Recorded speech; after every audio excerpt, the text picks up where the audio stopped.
बहुत लोगों से हमने सुना है, बहुत लोगों ने हमें बताया है कि आप किसी कंपनी का क्लेम सेटलमेंट रेशियो देखकर डिसाइड कर लो, but let me tell you वो बहुत बड़ा झूठ है। सीएसआर आपको कुछ नहीं बताता। वो टर्म बनाया ही इसलिए है ताकि नए नए जो पॉलिसी टेकर्स हैं उनको ट्रिक कर सके। हम में से कितने लोग ऐसे हैं जो कि लाइफ इंश्योरेंस लेना चाहते हैं, मेंटली एक एनुअल प्रीमियम भी भरने को तैयार है, लेकिन तब भी एक लाइफ इंश्योरेंस पॉलिसी नहीं ले रहे हैं।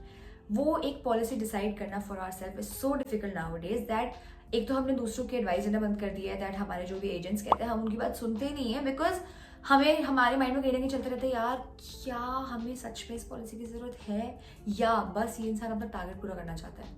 Fair enough. इंश्योरेंस एजेंसी ने, इंश्योरेंस इंडस्ट्री ने हमें पिछले 20 से 30 सालों में इतने बेकार प्रोडक्ट्स बेचे हैं ना that they deserve our pessimism. So इन सबके बीच में how to find that perfect policy, इस वीडियो को आप देखते रहिए। विल डेफिनेटली हेल्प यू कि आप थोड़ा करीब जाएं अपने प्रोसेस के buying that perfect policy for yourself. There are exactly 6 different steps जिससे आप फिगर आउट कर सकते हैं that perfect policy for you. So आइए देखते हैं क्या है वो steps. First is and the most important one is figuring out कि आपको किस टाइप की पॉलिसी चाहिए। ये सबसे ज्यादा इंपॉर्टेंट इसलिए है बिकॉज अगर आप किसी एजेंट के पास जाएंगे without any criteria in your mind, अगर आप किसी बेसिस पे उनसे पॉलिसी नहीं मांगेंगे तो वो आपको एक ऐसी पॉलिसी सजेस्ट करेंगे जिससे उनके टारगेट पूरे हो रहे हैं, ना कि ऐसी पॉलिसी जो एक्चुअली आपको चाहिए। डिफरेंट टाइप की लाइफ इंश्योरेंस पॉलिसीज क्या क्या है? Term insurance with return of premium, ULIP, money back policy, endowment plans, whole life insurance and retirement plans। वैसे तो सबके ऑब्जेक्टिव्स बहुत अलग हैं, लेकिन अगर आपको एक सस्ती और इफेक्टिव पॉलिसी चाहिए then term insurance is the right thing for you. इसमें आपको एनुअली एक प्रीमियम अमाउंट पे करना होता है जो कि बहुत ज्यादा नहीं होता है, एंड आपको उसके अगेंस्ट अच्छा खासा डिसेंट एक आपको इंश्योरेंस कवर मिल जाता है। नोट करने वाली बात यह है यहाँ पर कि अगर आपने इंश्योरेंस को क्लेम नहीं करा देन जो आपका एनुअल प्रीमियम है वो आपको वापस नहीं होगा। इसके अलावा जो आप बाकी पॉलिसीज देख रहे हैं उसमें कहीं ना कहीं आपको एनुअल प्रीमियम आपको रिटर्न हो सकता है। बहुत बड़ा एक फर्क होता है टर्म इंश्योरेंस और बाकी सारी पॉलिसीज में, दैट टर्म इंश्योरेंस का जो एनुअल प्रीमियम होता है वो बाकी पॉलिसीज के कंपैरिजन में 1/5 या 1/10 होता है। फॉर एग्जाम्पल अगर आपका इंश्योरेंस 1 करोड़ का है और टर्म इंश्योरेंस में आपको वो अमाउंट पड़ेगा 20 to 30K पर ईयर, यही बाकी पॉलिसीज में वो अमाउंट जा सकता है from 1 lakh to 1.5 lakh rupees per year. So हमारे अकॉर्डिंग देखो, इंश्योरेंस बिल्कुल प्लेन और सिंपल होनी चाहिए, कोई ज्यादा झंझटबाजी नहीं होनी चाहिए। So this is why we suggest कि term insurance should be a first preference.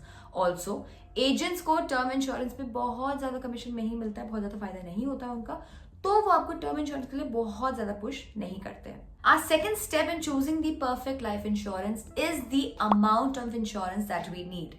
इसमें बहुत सारे लोग गलती करते हैं। हम ये अज्यूम करते हैं कि अभी हमारा जो खर्चा हो रहा है उसमें हम थोड़ा और बफर ले लेते हैं and that is how we decide the amount for our insurance. But हम एक बहुत इंपॉर्टेंट फैक्टर को भूल जाते हैं विच इज इन्फ्लेशन। मैं आपको एक सिंपल सा फॉर्मूला देती हूँ। सो अगर हम एक्सपेक्टेंसी एज जो है वो हम अप्रोक्सीमेटली 65 लेके चले और अगर हम इन्फ्लेशन रेट 6% लेके चले तो आपका जो इंश्योरेंस का अमाउंट जो आपको नीडेड है वो कुछ इस तरह से हम कैलकुलेट करेंगे। Life insurance amount is equal to current annual expenses into 65 minus your current age into 20 divided by 6।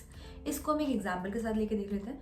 अगर आपका मंथली खर्चा है 25,000 रुपीज का which turns out to be 3 lakh rupees annually, and अगर आपकी एज है 28 ईयर्स तो आपका जो इंश्योरेंस का अमाउंट होगा वो होना चाहिए 3.7 करोड़ रुपीज।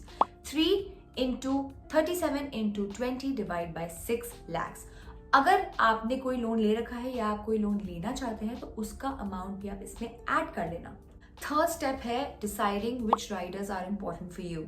राइडर्स का मतलब होता है add ons. Basic term insurance में आपको लॉस ऑफ लाइफ का कवर मिलता है, बट डिफरेंट पॉलिसीज में आपको राइडर्स भी इंक्लूड कर सकते हो, जैसे कि critical illness rider. Mostly policies आपको क्रिटिकल इलनेस जैसे कि हार्ट अटैक या कैंसर का कवर नहीं देती हैं, but with this rider you can include loss of life और death due to critical illness in your policy.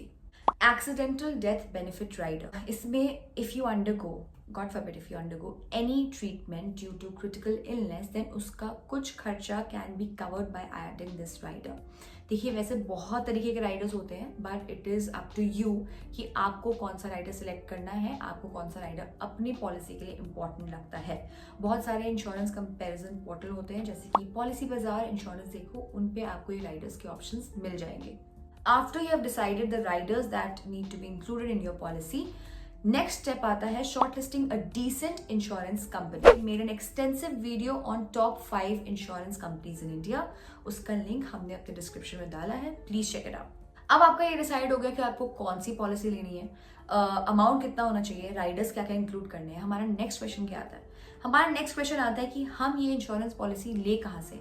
इतने सारे वेबसाइट्स हैं, इतने सारे पोर्टल्स हैं, इतने सारे एजेंट्स हैं, then how do we decide?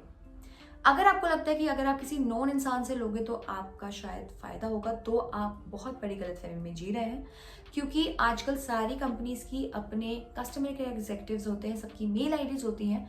अगर आपको कोई भी दिक्कत होती है तो आप डायरेक्टली उनको कॉन्टैक्ट कर सकते हैं.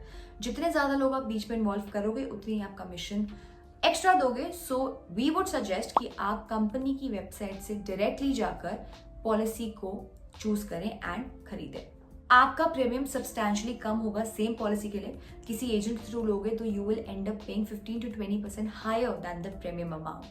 Sixth and the last step is due diligence of the life insurance policy document. इसका मतलब है आपके पास जैसे ही पॉलिसी डॉक्यूमेंट आए, आप अपना नाम एंड बेसिक इंफॉर्मेशन सब चेक करें, बिकॉज इसमें छोटी सी छोटी एरर भी can cause you a lot of trouble. Make sure that आप इस पॉलिसी के बारे में अपने नॉमिनी या स्पाउस को जरूर इन्फॉर्म करें, बिकॉज अगर किसी को नहीं पता होगा इसके बारे में, then no one will be able to claim it. Make sure आप इसके रिकॉर्ड्स को अच्छे से मेंटेन करें एंड प्रेफरेबली आपके नॉमिनी या स्पाउस को इन सारे डॉक्यूमेंट्स के बारे में पता हो.